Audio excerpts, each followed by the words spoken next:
bismillaahir rahmaanir rahiim kulanti wanaagsan daawadayaal meel kasto aad joogtaan halkan waa barteena YouTube-ka ee Xogta TV qodobada wararkeena xilligan waxa ugu waaweyn Mukhtaar Roobo Abu Mansuur oo kulamo culus ka bilaabay magaalada Muqdisho isaga oo la kulmay xildhibaanada beeshiisa kulankaasi waxyaabaha looga hadlay ayaan warar idinkaga hayaa xildhibaanada baarlamaanka Soomaaliya ka soo gala koonfur galbeed oo Muqdisho ka wada olole xoogan oo ka dhana xukuumadda cusub ee Ra'iisul Wasaare Xamse iyadoo mooshin lagu diidan yahay xukuumadda cusub laga abaabulayo magaalada Muqdisho haddaba waxaan idin hayaa dhaqdhaqaaqyada socda iyo wararkii ugu dambeeyay sidoo kale waxaan eegi doonaa Fuad Shangolihii ay Itoobiya sheegtay inay dishay oo fariin culus soo diray qodobadaas oo dhan ayaan faahfaahin doonaa haddaad nagu cusub tahay daawada subscribe saar kanaalkeena kadibna fura gambaleelka si wararka aan halkan soo dhigno aad u hesho aragtidaada haddaad qaybta hoose ee commentiga noogu reebto waan kaaga mahadcelinayaa u diyaar garoowa faahfaahinta wararkaasi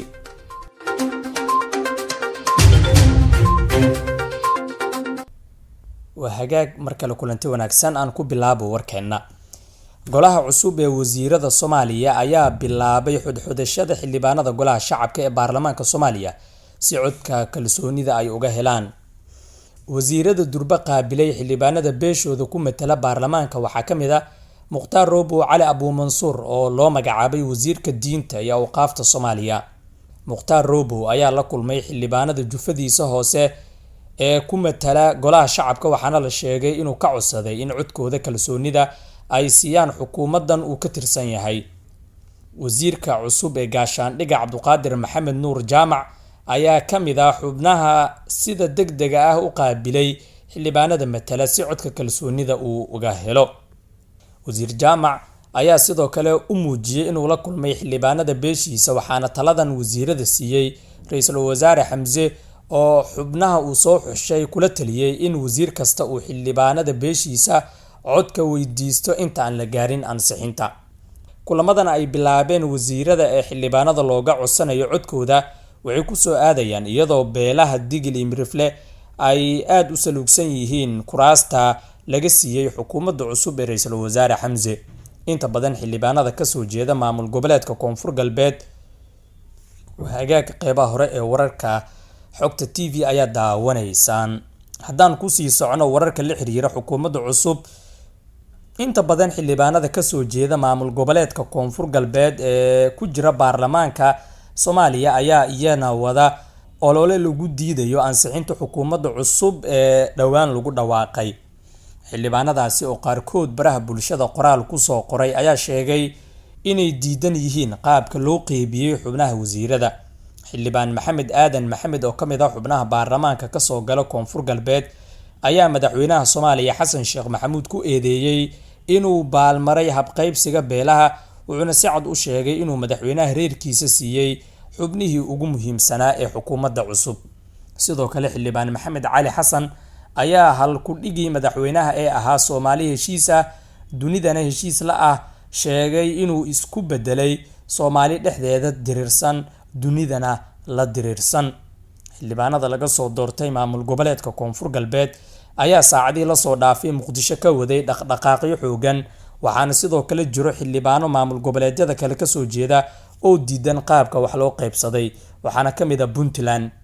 madaxweynaha Soomaaliya Xasan Sheekh Maxamuud iyo Ra'iisul Wasaarihiisa Xamse Cabdi Barre ayaa dhankooda olole xoogan ka wado gudaha xildhibaanada si loo ansixiyo xukuumadda cusub waxaana la filayaa in toddobaadka soo socda la horgeeyo baarlamaanka hase ahaatee ka hor waxaa la filayaa in kulamadan ay sii socdaan golaha wasiirada ayaa waxaa sidoo kale ku jira wasiiro badan oo aan ahayn xildhibaano taasi oo ka dhigan in shaqo culus ay u taalo Xasan Sheekh iyo Xamse inay xukuumadda marsiiyaan golaha shacabka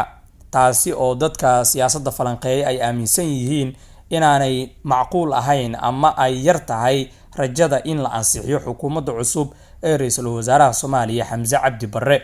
beelaha koonfur galbeed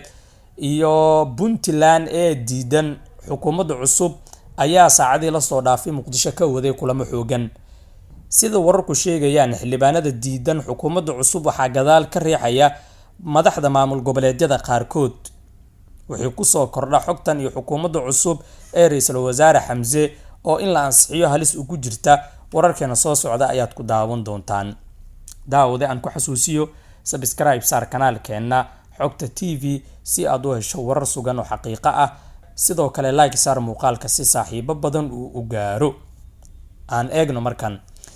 Fuad Maxamed Khaliif Fuad Shangole oo kamid ah madaxda ugu sareysa Al-Shabaab ayaa markii uu horeysay soo hadlay tani markii ay dowladda Itoobiya sheegtay inay dishay.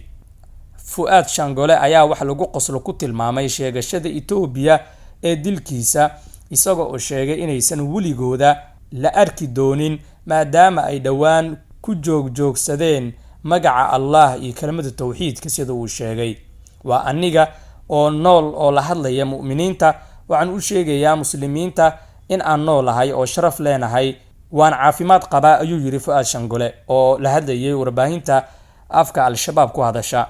sidoo kale waxa uu ku goodiyay in weeraro hor leh ay ku beegsan doonaan ciidamada Liu Police kuwaas oo uu ku tilmaamay kuwa ugu liita maleeshiyaadka Soomaalida waa sida uu isagu hadalka u dhigay. ugu dambeyntii wuxuu ku dheeraaday kalimado dhiirigelin ah oo dagaalyahanada ku riixaya inay sii wadaan dagaalka isagoo guulo waaweyn ka sheegtay dagaaladii ugu dambeeyay ee ay ku qaadeen ciidamada Itoobiya. Fuad Shangole ayaa ah madaxa abaabulka iyo tashkiilinta dagaalyahanada Al-Shabaab. sidoo kale wuxuu ka mid yahay madaxda Al-Shabaab ee dowladda Mareykanka ay madaxdooda duldhigtay malaayiin dollar. madaxa sirdoonka Itoobiya Major General Tasfaye ayaa dhawaan u sheegay wakaaladda wararka Itoobiya inay dileen 3 hogaamiye oo kamid ah kooxda Shabaab kuwaas oo kala ah Fuad Shangole, Abu Mus'ab iyo Ubayda oo la sheegay inuu yahay madaxa Al-Shabaab u qaabilsan abaabulka ay kooxdu ka wado xuduudka dowlad deegaanka iyo gobolka Bakool ee Soomaaliya ay wadaagaan.